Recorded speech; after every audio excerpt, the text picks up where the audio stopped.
요한복음 14장 1절에서 7절 말씀을 근거로 예수님은 하나님의 나라가 임하는 통로입니다 라는 제목으로 하나님의 말씀을 증거하도록 하겠습니다. 너희는 마음에 근심하지 말라. 하나님을 믿으니 또 나를 믿으라. 마음에 근심이 있습니다. 그 근심은 어려움이 극복되지 않고 그대로 끝나는 것은 아닌가 하는 생각들입니다. 어려움이 있다 할지라도 그 어려움이 씨앗이 되어 생명의 열매를 100배, 60배, 30배 맺는 의미 있는 십자가라면 근심하지 않습니다. 우리는 십자가를 보고 근심합니까? 아니면 십자가를 보고 기뻐합니까? 농부는 수고를 통하여 기뻐합니다. 그러나 수고하는 농부를 보면서 피곤하고 괴로워하는 사람들이 있습니다. 그는 열매의 기쁨을 모르기 때문입니다.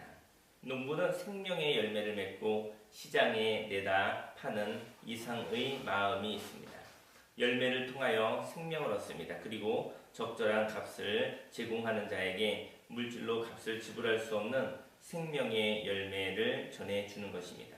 농부는 자녀와도 같은 작물을 사랑하는 것입니다. 20대가 되어진 귀한 청년 아들을 잃어버린 어머니가 있었습니다. 그는 청년 아들을 보면 마음이 뛴다고 합니다. 방황하는 아들들을 보면 그들을 위하여 무엇인가 하고 싶은 일이 있다고 합니다. 청년들을 향한 그 마음은 어찌 장사꾼의 마음이겠습니까? 인생 가운데 나를 위하여 사는 삶은 장사꾼의 마음입니다. 그러나 농부의 마음을 가진 사람은 하나님 아버지의 마음을 가진 사람입니다. 장사꾼들은 셈에 있어서 계산에 있어서 손해가 난다면 지쳐버리지만 농부의 마음을 가진 사람들은 물질적으로 손해를 본다 하여도 그는 포기하지 않습니다. 마음에 근심하지 마십시오. 농부의 마음, 하나님 아버지의 마음을 가진 분들은 예수님의 마음을 가진 사람들입니다. 십자가에서 이 사람만 죽어주고 새 사람으로 거듭납니다. 예수님은 십자가에서 죄가 죽어질 때까지 내려오지 않으셨습니다. 생명의 값을 지불하셨습니다. 그리고 새로운 삶의 원리, 새 계명, 부활의 말씀으로 사셨던 것이죠. 내 아버지 집에 거할 곳이 많도다. 그렇지 않으면 너희에게 일렀으리라. 내가 너희를 위하여 거처를 예비하러 가노니 가서 너희를 위하여 거처를 예비하면 내가 다시 와서 너희를 내게로 영접하여 나 있는 곳에 너희도 있게 하리라. 세상에 거할 곳이 없습니다. 일할 곳이 없습니다. 그래서 경쟁하며 다투며 미워하고 살고 있습니다. 그러나 하나님 아버지 집에는 거할 곳이 많이 있습니다. 그래서 하나님의 사랑이 메마른 땅에 단비가 내리시듯이 임하는 것입니다. 하나님 아버지의 사랑을 체험하지 못한 사람들이 많아서 근심하고 있습니다. 그들은 근심하며 물질에 목매고 있으며 사람에 목매고 있습니다.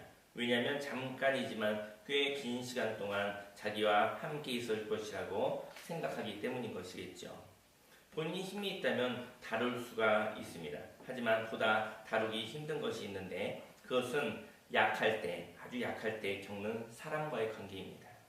저 여러분들이 강하다고 한다면 사랑관계가 힘들겠습니까? 하지만 내가 약할 때, 아무것도 없었을 때 겪는 사람들과의 관계는 저와 여러분들이 해결하기가 참으로 힘든 것입니다. 사람은 약하기를 원하지 않습니다. 그러나 약하지 않기 위하여 신경 쓰는 것이 인생을 인생답게 살지 못하게 합니다. 내가 약해질까 근심하기보다는 있는 모습 그대로 사는 것, 바로 본인에게 집중하는 것이 생명 있게 사는 것입니다. 경쟁사회에서 행복할 수 있는 것은 창조의 원리를 가지고 사는 것입니다. 경쟁하지 않을 때 경쟁사회에서 살 수 있습니다. 경쟁을 이길 수 있는 것은 본인에게 주어진 삶을 경쟁하지 않고 살아가면 하나님이 책임지신다는 것을 아는 삶입니다. 하나님이 주신 소명을 따라 살기를 원합니다. 그러면 하나님께서 역사하십니다. 내가 어디로 가는지 그 길을 너희가 아느니라. 예수님이 가시는 곳은 하나님의 나라입니다. 그리고 예수님을 따라가는 사람은 그 길을 알고 목적지를 아는 것이지요. 도마가 말했습니다. 주여, 주께서 어디로 가시는지 우리가 알지 못하거늘 그 길을 어찌 알겠사옵나이까.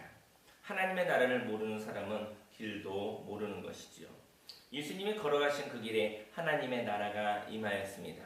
부분적으로 보였던 하나님의 나라가 바로 주님이 계시는 곳이었습니다.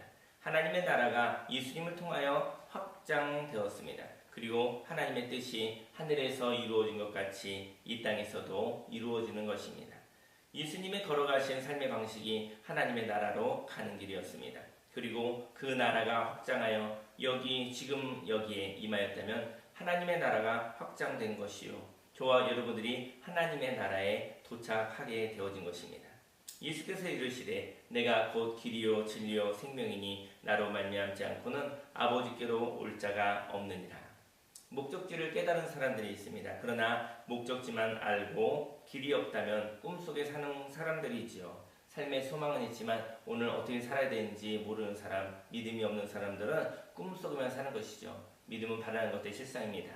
보지 못하는 것들의 참 증거가 되는 것이죠. 길은 꿈이 현실로 이루어지는데 역할을 합니다. 오늘 이 시간 삶의 상실을 통하여 삶의 참된 방향을 발견하는 사람들이 있습니다. 그러나 그 방향으로 어떻게 가야 하는지 알지 못하는 사람들이 있습니다. 길을 걸어가려면 이탈된 곳에서 돌이켜야 하는 결단이 필요합니다. 예수님을 따라가는 것이 참된 생명, 행복을 향하여 걸어가고 있는 것입니다. 하나님을 알지만 지금 하나님 안에 거하고 있지 않다면, 그렇다면 하나님과 연결된 하나님과의 사람을 만나시기를 바랍니다. 성령 충만한 사람을 만나시기를 바랍니다. 예수님은 하나님의 사람이었습니다. 예수님을 통하여 하나님 아버지께로 나아갑니다. 예수님이 헛된 인도자가 아닌 것은 하나님과 본인을 분리하지 않았습니다. 하나님의 사람으로 영광이 있었습니다. 그러나 그 영광을 도둑질하지 않았습니다. 예수님을 믿는 것은 예수님 하나님으로부터 이탈하지 않게 하는 것이었습니다. 예수님을 믿는 것은 하나님 안에 거하는 것이었습니다. 사람들이 육신의 예수에게 집중하려고 할 때마다 예수님은 본인을 부인하셨던 것이죠. 너희가 나를 알았더라면 내 아버지도 알았으리로다.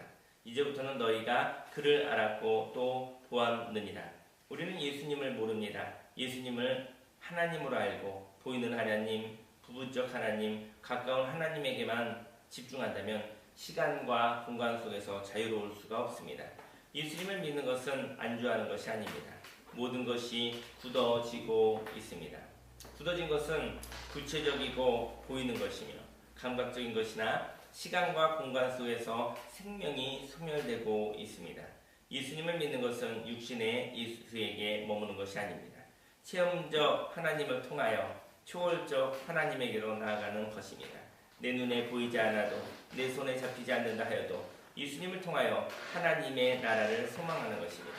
체험을 통하여 하나님께로 나아가지만 체험을 넘어서도 오늘 진리의 길을 걸어가야 합니다.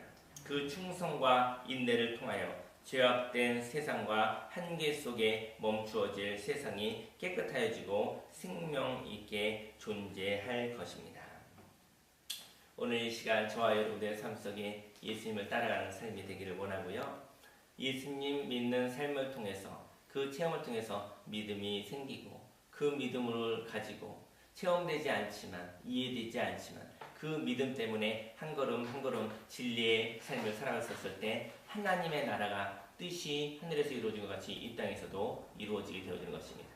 오늘도 승리하시길 바랍니다. 말씀을 근거로 기도하시겠습니다.